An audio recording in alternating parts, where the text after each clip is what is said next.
when I look at a map of the sea, it's just blue everywhere. I don't Right. know what is going where. And then you Right. have these terms just choke points and sea lanes and stuff like that. So break that concept down for us before we enter this topic. Well, Dave, the fact is that we are astride the Indian Ocean, and the Indian Ocean is practically the most important stretch of water in the world today, simply because of the economies around it. You have Japan, you have China, you have India.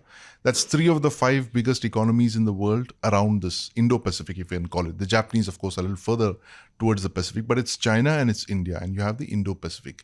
And you have this huge movement of trade, commerce, energy flowing through the Indian Ocean.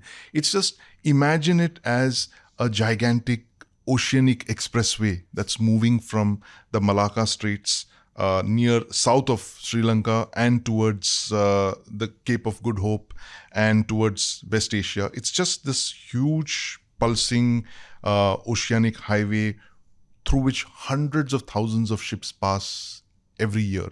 Something like 100,000 ships pass through this. 50 to 60% of the world's energy passes through this. Oil, gas, all of that, cargo. So what you're looking at might look blue for you, but actually it's pulsing red with the lifeline of global commerce. So it's right here. It's just below our subcontinent, below Sri Lanka. So it's actually the veins of oceanic commerce pass through the Indian Ocean. And that's why this stretch is so important. And it's always been the case. If you look at it, going back to thousands of years, I'm going back to the time when India and China were once the biggest economies in the world, sheer size. Indian ships used to sail as far as, Malaya. They used to go to China. They used to sail into West Asia, of course, further down to Africa. Chinese ships have been recorded as coming here in the imperial voyages of Zhang He, the admiral. So it's been pulsating with trade and commerce for decades, for centuries, in fact.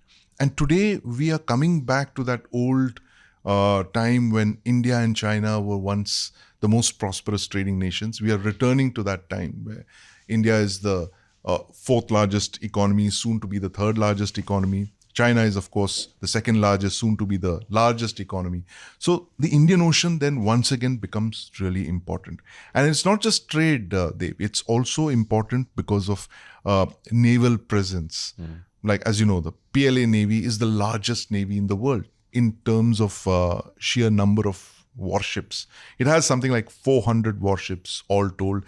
It has more warships than the United States Navy, which is a feat when you consider that the Chinese began their modernization just about 3 decades ago. Of course, if you look at tonnage, the US Navy has bigger ships. It has 11 aircraft carriers. It has 11 LPDs and, assault ships, amphibious assault ships and all. So it's a far more powerful Navy. But in terms of sheer number of platforms, the Chinese Navy is way ahead.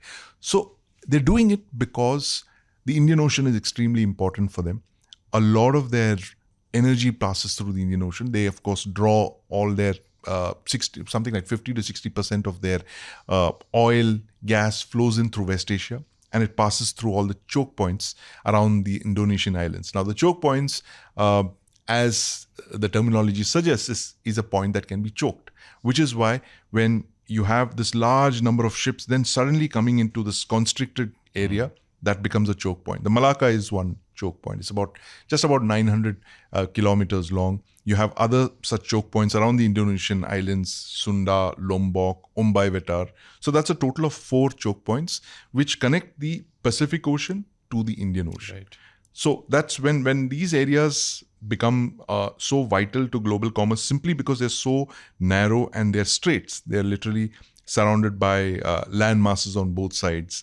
And of course, there is what the Chinese Hu Jintao once called the Malacca dilemma, right? How can we allow so much of our oil and gas to pass through such a short, small, narrow, constricted gap? It's like, it's that thing in why do you get heart attacks? Because your arteries get clogged, and they're always worried about the fact that if somebody stops their maritime energy routes, the Chinese economy could have a problem.